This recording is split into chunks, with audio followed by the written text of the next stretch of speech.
지난주에는 예수님이 하나님이신 것이 얼마나 귀하고 감사한 것인지에 대해서 살펴보았습니다. 그래서 영역주권이라는 교리적인 설명을 해드렸어요.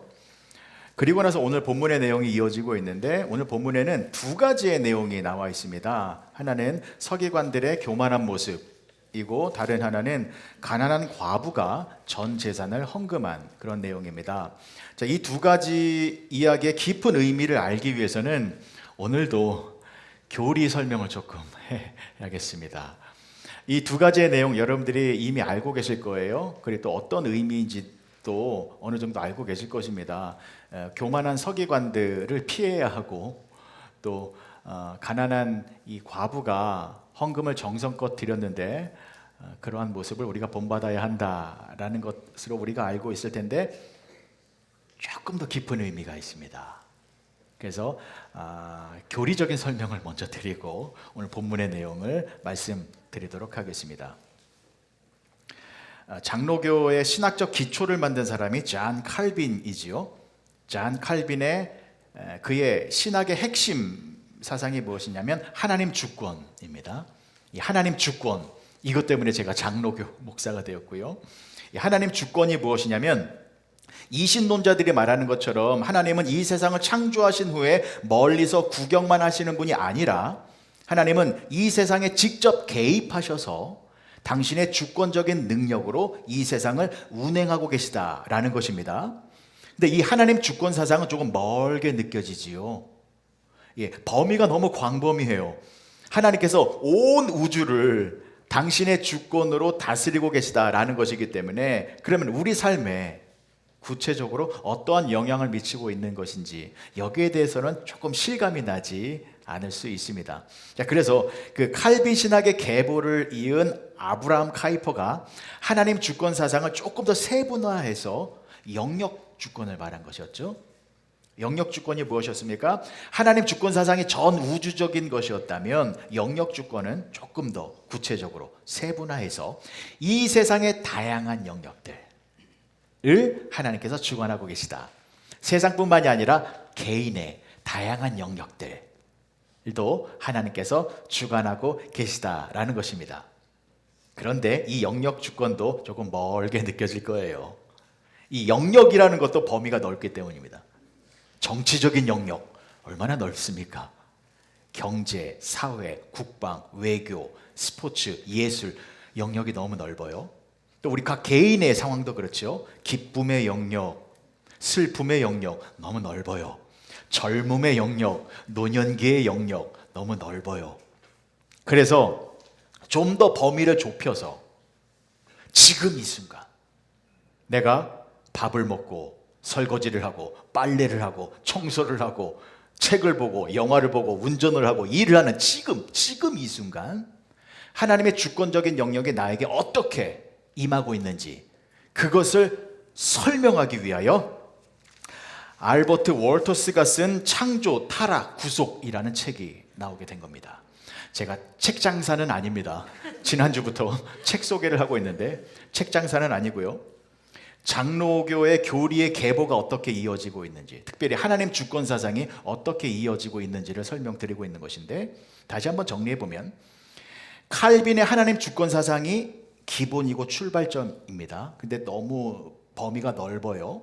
그래서 아브라함 카이퍼가 영역 주권이라고 해서 영역이라는 범위로 좁혀보았고, 또 알버트 월터스가 창조, 타락, 구속이라는, 즉 기독교적 세계관이라는 메시지를 통하여 하나님의 그 주권적인 능력이 우리의 실생활에, 삶의 구체적인 하나하나의 모습 속에 하나님의 주권적인 능력이 어떻게 임하고 있는지를 설명해주고 있는 것입니다. 그래서 이 책의 내용을 잠깐 좀 말씀드릴게요. 자, 책의 제목이 이렇지요. 창조, 타락, 구속이었습니다. 창조, 타락, 구속. 구속은 회복을 말하는 것입니다. 이 세 가지의 단어를 꼭 기억하셔야 됩니다. 왜냐하면 기독교의 핵심 키워드이기 때문입니다. 그리고 성경에서 말하는 모든 내용의 핵심 내용이 바로 이 세 단어로 정리될 수 있을 것입니다. 하나님께서 이 세상을 창조하셨잖아요. 근데 죄로 말미암아 이 모든 세계가 타락했습니다. 근데 예수님을 말미암아 타락한 이 세상을 구속하셨죠. 회복시켜 주셨죠. 그러니까 창조, 타락, 구속, 이 흐름입니다. 한 가지씩 설명을 드릴게요. 첫 번째, 창조입니다. 창조가 가장 중요합니다. 여러분, 이 세상을 누가 창조하셨습니까? 누가 창조하셨습니까? 하나님이 창조하셨습니다. 그러면 여러분들은 이 창조에 대해서 어떤 생각을 가지고 계십니까? 그러니까 창세기 1장에 창조에 관한 이야기가 나오는데, 이 창조의 이야기는 먼 과거의 이야기라고 생각하십니까? 아니면 하나님의 창조의 역사는 지금도 이어지고 있다라고 생각하고 계십니까? 예, 중요합니다. 다시 한번요. 하나님의 창조의 역사는 먼 과거에서 끝난 것입니까? 아니면 지금도 이어지고 있는 것입니까? 예, 지금도 이어지고 있는 것입니다.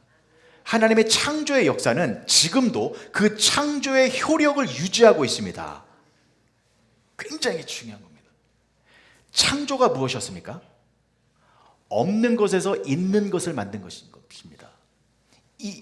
생각해 보십시오. 아무것도 없는 상태에서 하나님의 말씀으로 있는 것이 되어졌습니다. 이 에너지와 힘과 파워와 능력을 한번 생각해 보십시오. 있는 것들 중에 재구성한 것이 아니라 아예 없는 것에서 있는 것으로 창조하셨습니다. 그럼 이 에너지가 사라지겠냐고요. 이 창조의 능력과 창조의 역사의 힘은 여전히 이어지고 있다는 것입니다. 그 증거가 무엇입니까? 여전히 들판에서 꽃이 피어나고 있고, 가지에서 열매가 맺히고 있고, 손톱을 잘라도 손톱이 계속 자라지요. 머리를 잘라도 계속 자라지요. 동물들이 새끼를 낳고 있지요. 사람들도 아이를 낳으며 번성하고 있습니다. 이 지구상의 모든 것들이 멈춰 있는 것이 아니라 계속해서 뭔가를 생성하고 있습니다. 창조의 능력이 유지되고 있다는 것입니다. 하나님의 창조의 역사가 기본이 되어, 그것이 동력이 되어 이 땅의 모든 것들이 생성되고 유지되고 발전되어지고 있다는 것입니다. 자, 이 하나님의 창조의 역사가 사람이 만든 인위적인 형태로도 나타나요. 이것도 중요합니다. 갈수록 건물들이 세워지고 있죠. 새로운 건물, 빌딩, 집들이 지어지고 있습니다. 이것도 창조의 역사가 동력이 되어 나타나는 형상들입니다. 자, 그리고 새로운 영화가 만들어지고 있죠. 음악이 만들어지고 있고, 드라마가 만들어지고 있고, 책이 만들어지고 있고, 음식이 만들어지고 있습니다.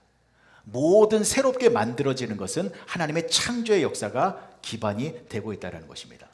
자, 그리고 여러분들의 생각과 마음을 보십시오. 여러분의 머릿속에 생각이라는 것이 계속 생기고 있죠. 지금도 여러분들 머릿속에는 많은 생각들이 나타나고 있을 거예요. 앞에 오늘은 가을 분위기네. 한 목사가 센스가 있어서 타이까지 같은 색깔로 맞췄네. 별 생각이 다 생기고 있을 거예요. 이 생각이라는 것이 어떻게 해서 시작되었을까요? 이것도 저절로 생긴 것이 아니라 하나님의 창조의 능력이 근간이 되어 생각이라는 것을 발생시키고 있다는 것입니다. 우리 마음속에 여러 가지 감정이 생기고 있습니다. 좋아하는 마음, 싫어하는 마음, 또 하나님을 향한 기쁨과 담대함의 마음, 때로는 두려움의 마음, 여러 가지 감정이 생겨요. 이 감정 또한 하나님의 창조의 역사를 근본으로 하고 있다는 것입니다. 자, 그러면 질문을 한 가지 드리겠습니다. 우리 마음속에 악한 마음이 생겨요. 우리 마음속에서 악한 감정, 더럽고 음란하고 추하고 미워하고 저주하는 막 이런 감정이 생겨요. 이것 하나님의 창조 때문인가요? 아닌가요? 다시 한번요. 내 마음속에 악한 것들이 막 생겨요. 이게 하나님의 창조 때문이에요? 아니에요? 하나님의 창조 때문이라니까요. 이 세상의 모든 것들은 물질적인 것이든 비물질적인 것이든 예, 물리학적인 것이든 아니면 철학적인 것이든 모든 이 세상에 발생되는 모든 것들은 하나님의 창조의 역사를 근본으로 하고 있는 겁니다. 내 마음속에서도 좋은 마음이 생기는 것뿐만이 아니라 악한 마음이 생기는 것도 하나님의 창조의 역사 때문이에요. 자, 그런데 문제는 뭡니까? 방향이요. 방향이 왜곡되고 있다는 겁니다. 그래서 창조 다음에 나오는 게 타락입니다. 타락. 하나님께서 처음에 이 세상을 창조하실 때는요, 이 모든 피조물들, 여기서 제가 말하는 모든 피조물은 물질적인 것, 비물질적인 것, 모든 걸 포함하는 것입니다. 모든 피조물의 방향이 하나님을 향해 있었습니다. 그래서 하나님이 보시기에 좋았더라 라고 말씀하셔서 모든 피조물들이 하나님 안에서 기쁨과 평강과 감사와 행복과 모든 것을 누리고 있었습니다. 그런데 어떻게 됐어요? 죄가 들어왔죠. 죄가 들어와서 이 세상이 타락해졌습니다. 모든 피조물이 타락해졌습니다. 그래서 여러분, 타락의 상태가 뭐냐면 방향이 달라졌다는 겁니다. 하나님을 향했던 방향이 인간을 향한 방향으로 바뀌었고, 하나님을 중심으로 했던 방향이 하나님을 벗어나는 방향으로 왜곡되었다는 것입니다. 이것이 죄로 말미암아 타락한 현상의 모습이에요. 여러분, 아담이 선악과 범죄를 짓자마자 어떤 행동을 보였습니까? 숨었죠. 왜 숨었어요? 벌거벗은 게 부끄러워서. 왜 부끄러웠어요? 그 전에는 괜찮았거든요. 왜 부끄러워졌습니까? 그 전에는 죄로 타락하기 이전에는 모든 것이 완벽하게 하나님을 중심으로 방향이 설정되어져 있었어요. 그래서 하나님 안에서 벗은 것에 대한 부끄러움이 없었어요. 근데 방향이 나를 향했어요. 그러니 부끄러움. 숨었다라는 게 뭡니까? 하나님을 향한 방향이 아니라 하나님을 피하는 반대 방향으로 나아갔다라는 거잖아요. 여러분, 죄는 무서운 겁니다. 죄는 정말로 무서운 겁니다. 왜 죄가 무서운 거냐면 방향을 바꾸게 만들기 때문입니다. 하나님을 향한 방향을 다른 곳으로 돌려놓기 때문입니다. 생명의 근원이 하나님이십니다. 복의 근원이 하나님이십니다. 그 하나님에게만 방향이 설정되어 있어야 영원한 생명과 축복을 누릴 수 있는데 하나님을 떠나는 방향으로 만드는 겁니다. 그러면 사망과 저주와 멸망으로 끝나는 겁니다. 오늘 이것을 꼭 기억하셨으면 좋겠습니다. 죄는, 타락은 방향을 바꾸는 것이다. 하나님을 향한 방향을 반대편으로 돌리는 것. 자, 그런데 여러분, 죄는 무서운 거지만 죄보다 더 강력한 것이 있습니다. 그것이 무엇이냐면 창조입니다. 창조. 하나님의 창조가 더 크고 세고 강한 것이기 때문에 타락한 창조 세계를 회복시키는 능력이 있습니다. 죄로 타락한 이 세상, 죄로 인하여 무너진 이 세상을 창조의 능력으로 다시 회복시킴으로 말미암아 이 피조 세계가 다시 하나님을 향할 수 있도록 만들어 주는 것이 창조의 능력입니다. 그래서 하나님께서 어떻게 하셨습니까? 독생자 예수 그리스도를 이 땅에 보내주셨습니다. 죄로 말미암아 이 세상이 타락했기 때문에 이 죄의 문제를 해결하기 위하여 예수님이 십자가에서 죽으신 것입니다. 예수님께서 십자가에서 죽으시고 부활하심으로 말미암아 이 땅의 모든 죄의 세력을 다 몰아내셔서 이 피조 세계가 다시 하나님과 연결되고 하나님만을 바라볼 수 있는 구원의 길, 회복의 길, 생명의 길, 은혜의 길을 활짝 열어 놓으셨다라는 것입니다. 그러니까 예수님으로 말미암아 하나님을 떠났던 방향, 그 방향을 다시 하나님을 향한 방향으로 돌려줬다라는 것입니다. 여러분, 이것이 구속이고 회복이고 예수님께서 주시는 놀라운 은혜이다라는 것을 잊지 마시기 바랍니다. 그래서 여러분, 우리는요, 예수님의 그러한 구속, 회복의 은혜로 말미암아 우리는 방향을 바꿀 수 있는 사람이 되어졌습니다. 우리에게는요, 죄의 권세에 사로잡혀 있어서 하나님을 등지는 방향으로 가고 있었는데, 우리 스스로의 힘으로는 다시 방향을 수정할 수 없었는데, 예수님께서 우리를 죄와 사망의 권세에서 해방시켜 주셔서 다시 하나님을 향하여 방향을 수정할 수 있도록 만들어 주셨다는 것입니다. 그래서 이것을 꼭 기억하셨으면 좋겠어요. 우리는 방향을 바꿀 수 있는 사람들입니다. 예수님이 우리와 함께하고 계시기 때문에 예수님의 능력으로 우리는 하나님을 향하여 방향을 바꿀 수 있습니다. 그러면 하나님을 향하여 방향을 바꾸면 매일매일의 구체적인 모든 상황 속에서 하나님의 주권적인 은혜를 경험하게 되는 것입니다. 방향을 바꾸면. 그래서 보십시오. 하나님의 창조의 능력으로 말미암아 우리 안에 감정이라는 것이 발생되고 있잖아요. 이 감정이 때로는 미움과 저주와 분노의 내용으로 나타날 수 있어요. 방향이 잘못된 거잖아요. 하나님과 멀어지는 방향이잖아요. 근데 우리는 어떤 사람이라고요? 방향을 바꿀 수 있는 사람입니다. 그래서 기도하십시오. 그리고 한번 해보십시오. 하나님, 내 이 감정을 다시 돌리기 원합니다. 하나님이 기뻐하시는 방향으로 돌려서 사랑의 마음, 용서의 마음, 자비를 베푸는 마음, 긍휼을 베푸는 마음으로 변화되기 원합니다. 해보십시오. 우리는 됩니다. 그게 돼요. 그래서 방향을 바꾸어서 하나님이 원하시는 마음으로 변화되잖아요. 그때 내 마음속에 하나님이 주시는 참 평안함이 넘치게 됩니다. 천국의 기쁨과 세상이 줄 수 없는 그런 사랑의 마음으로 가득 채워지게 되는 것입니다. 감정뿐만이 아닙니다, 여러분. 그런데 언어가 가끔은 이상한 언어가 나올 때 있잖아요. 잘못된 방향으로. 여러분들 행동이 잘못된 방향으로 나아가는 행동이 나올 수도 있어요. 여러분들 습관을 한번 생각해 보십시오. 내 습관의 방향이 지금 어디를 향하고 있는가? 우리는 방향을 수정할 수 있습니다.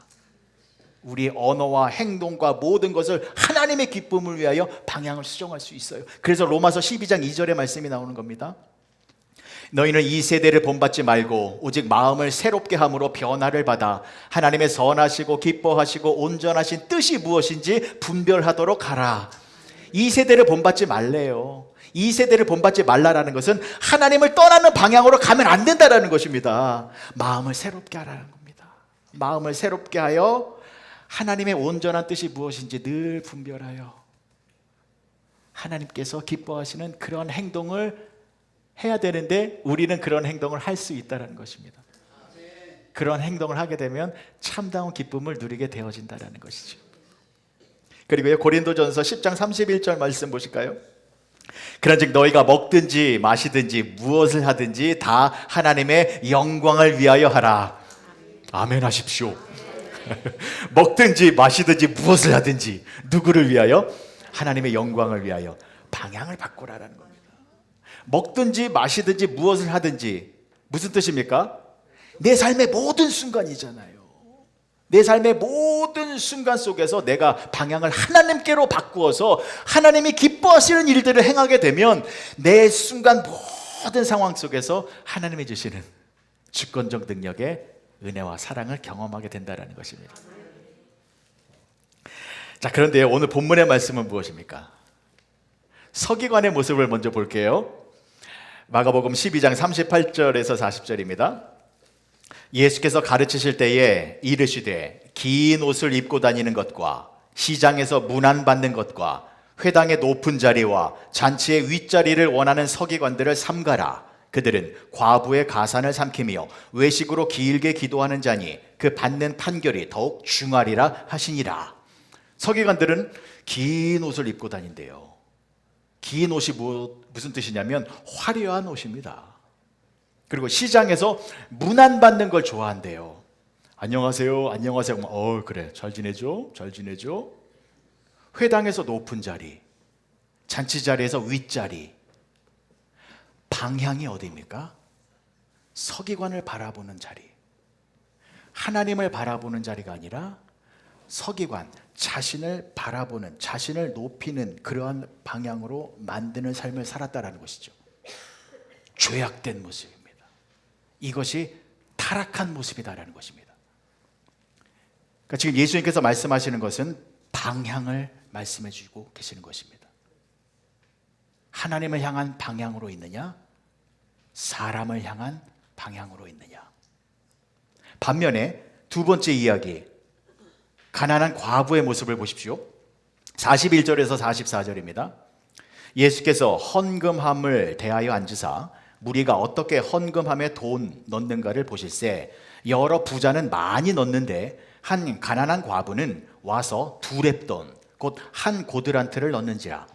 예수께서 제자들에게 불러다가 이르시되 내가 진실로 너희에게 이르노니 이 가난한 과부는 헌금함에 넣는 모든 사람보다 많이 넣었도다. 그들은 다 그 풍족한 중에서 넣었거니와 이 과부는 그 가난한 중에서 자기의 모든 소유 곧 생활비 전부를 넣었느니라 하시니라.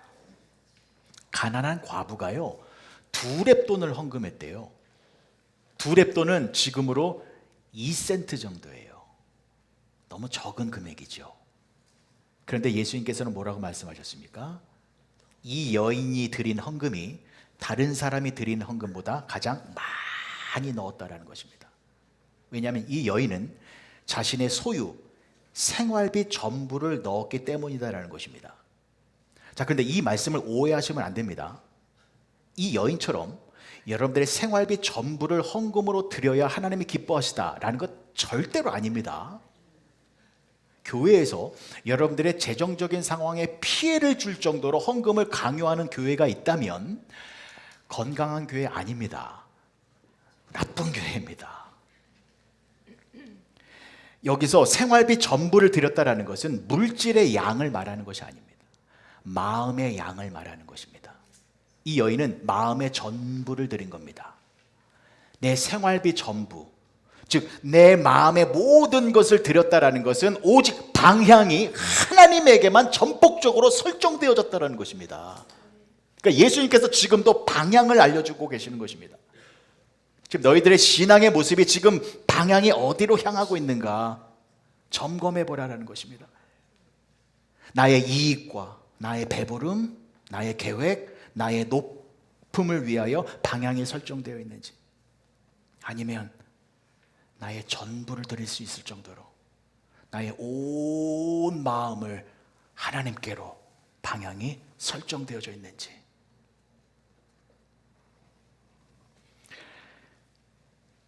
그래서 성경을 읽어보면 사실 성경의 모든 내용도 방향을 수정해 주는 내용입니다. 방향 수정이에요. 하나님께서 율법을 주신 목적도 모든 사람들이 하나님을 떠나는 방향으로 살고 있을 때에 이스라엘 백성들에게 율법을 주셔서 오직 하나님께만 방향을 설정해라 라는 목적으로 율법을 주신 것이잖아요. 예수님께서 이 땅에 오셔서 많은 기적과 이적과 좋은 말씀과 선한 행동을 보여주셨는데 목적이 무엇입니까? 모든 사람들을 하나님께로 방향을 설정하기 위하여. 예수님 이후에 제자들, 사도행전과 모든 서신서들을 보면 제자들이 어떤 모습을 보였습니까? 전도하고 선교했잖아요. 그것 역시 유대인들, 이방인들에게 그 사람들의 마음과 신앙의 모든 것들을 하나님께로 방향을 설정하기 위하여 그렇게 힘쓰고 애쓴 것 아니겠습니까? 지금 여기도 마찬가지입니다. 교회도 제가 지금 설교하는 모든 목적도 여러분들의 방향을 다시 하나님께로, 다시 예수님께로 돌려놓기 위함이다 라는 것이죠. 여러분, 지금 동성애가 문제잖아요. 이 동성애자들을 그런 일을 하지 못하도록 폭력으로 제압한다면 동성애가 사라질까요? 그렇지 않아요. 이 성적인 욕구는 생육하고 번성하라 라는 하나님의 창조의 법칙 속에 있는 것이기 때문에 성적인 욕구는 사라지지 않아요. 다만 방향이 잘못되었기 때문에 그 방향을 올바르게 수정해 줘야 한다는 것입니다. 여러분, 지금 많은 영화가 만들어지고 있고 드라마가 만들어지고 있습니다. 어떻습니까? 요즘 영화나 드라마 보면 너무 자극적이지 않나요? 모르겠어요. 저는 너무 보기가 불편해요. 무슨 영화제에서 많은 상을 수상했다라는 작품들을 봐도 퇴폐적인 내용이 있지요. 어떻게 하면 사람을 더 잔인하게 죽일까, 그런 거 경쟁하는 것 같고, 피가 난무하고 내용이 그렇게 거룩한 내용이 아니잖아요. 왜 그렇습니까? 그렇다고 이걸 못 만들게 한다고 멈춰지나요? 창작물은 계속해서 만들어질 거예요. 다만 방향이 잘못됐잖아요. 이 방향을 어떻게 하면 됩니까?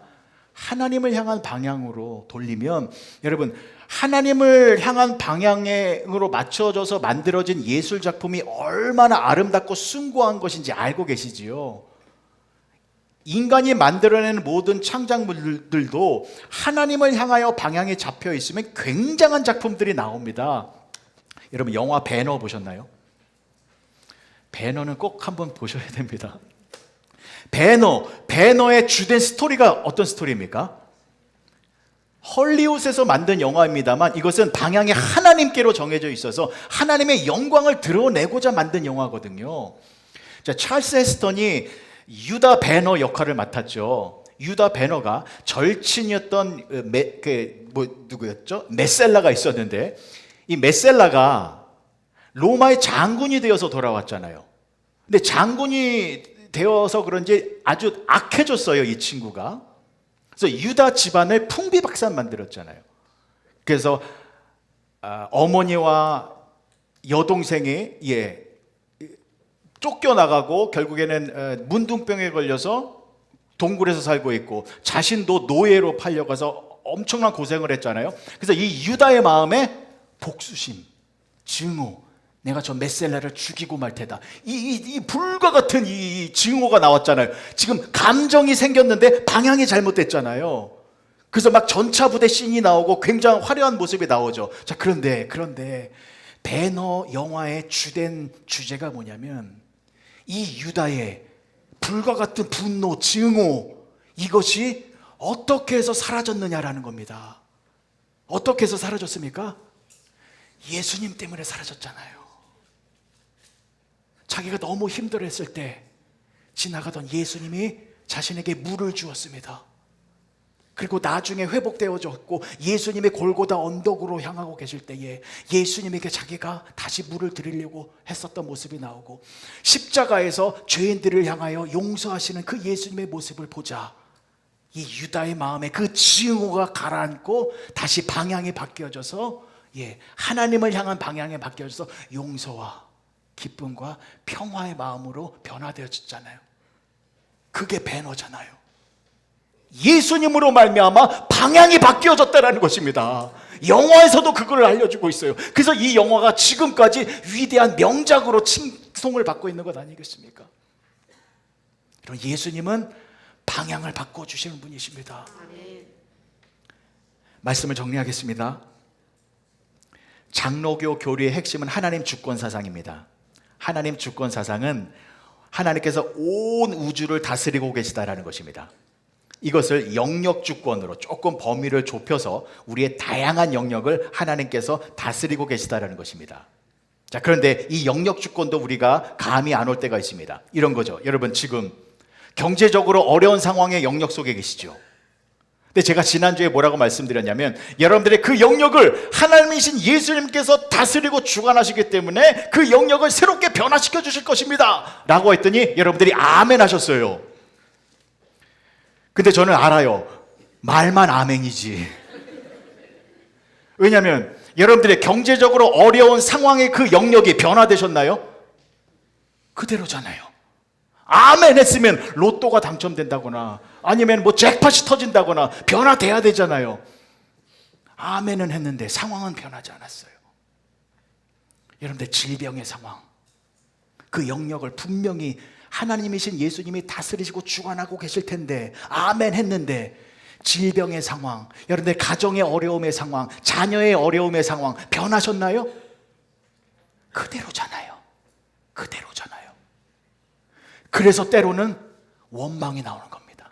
의심이 생기고 불만이 생기고, 하나님, 내가 아멘 했고 하나님께서 내 영역을 주관하여 주시고 변화시켜 주시는 거 내가 믿는데 왜 변하지 않습니까? 라고 불만이 생길 수 있습니다. 자, 그런데 보십시오. 여러분, 작은 돛담배가 방향을 돌리면 그 변화를 즉각적으로 감지할 수 있습니다.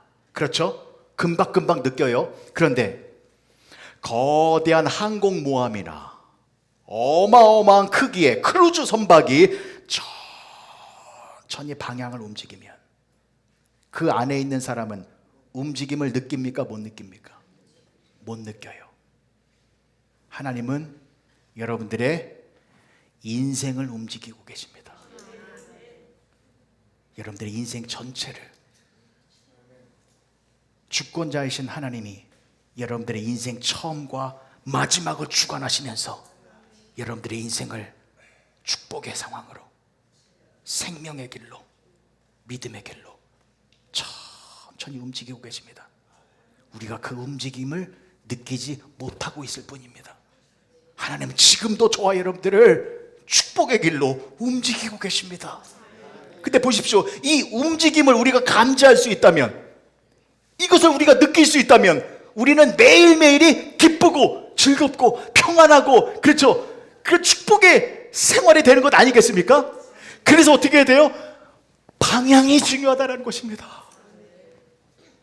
우리가 매일매일 무슨 일을 하든지 간에 방향을 하나님에게로 맞추면, 밥 먹을 때도 방향을 하나님께로 맞추고, 일을 할 때도 방향을 하나님께로 맞추고, 모든 삶의 순간순간 하나님께로 방향을 맞추면 하나님의 그 움직이심을 보고 같은 방향으로 가는 겁니다. 나의 삶의 모든 것이 방향을 하나님께로 맞추면 하나님의 움직임과 같은 방향으로 가는 겁니다. 그러면 내가 밥을 먹든지 운전을 하든지 돈이 없어서 쩔쩔매든지 자녀가 속을 새기든지 그것이 보이는 게 아니라 방향의 움직임이 보이기 때문에 매일매일의 삶 속에서 하나님의 주권적인 은혜와 사랑을 경험할 수 있게 된다는 것입니다. 방향을 바꾸십시오. 방향, 우리는 바꿀 수 있습니다. 믿어야 될지 지금 아멘 하셨습니다만, 지금 예배를 마치고 또 다른 상황 속으로 여러분들 가게 될 것입니다. 예배를 마치자마자 여러분들의 머릿속에 다양한 생각들이 발생될 것입니다. 짜증나는 생각이 나올 수 있고, 또 평안한 생각이 들 수도 있고, 마음속에 또 여러 가지 감정들이 생기게 될 것입니다. 그때마다 꼭 생각하십시오. 방향을 바꾸자. 생각의 방향, 감정의 방향, 행동의 방향, 언어의 방향, 나의 모든 방향을 하나님께로 맞추자. 그러면 하나님이 내 인생을 인도하고 계시는 것, 그 움직임을 느낄 수 있게 됩니다. 매 순간 평안함을 느끼게 될 것입니다. 그렇게 복된 삶을 살아가는 우리 모두가 되어주시길 주님의 이름으로 간절히 축복합니다. 기도하시겠습니다. 좋으신 아버지 하나님, 은혜를 감사합니다. 신앙생활은 방향을 수정하는 것인 줄 믿습니다. 내가 지금 생각하고 행동하는 모든 것들이 하나님을 떠나는 방향 속에 있다면 다시 방향을 수정하여 하나님만을 바라보게 하여 주시옵소서. 하나님이 내 인생의 영역을 축복의 길로 움직이고 계십니다. 그것을 바라보며 매 순간 감사, 기쁨, 찬양 올려 드리며 살아가는 우리 모두가 되게 하여 주시옵소서. 예수님의 이름으로 기도합니다. 아멘.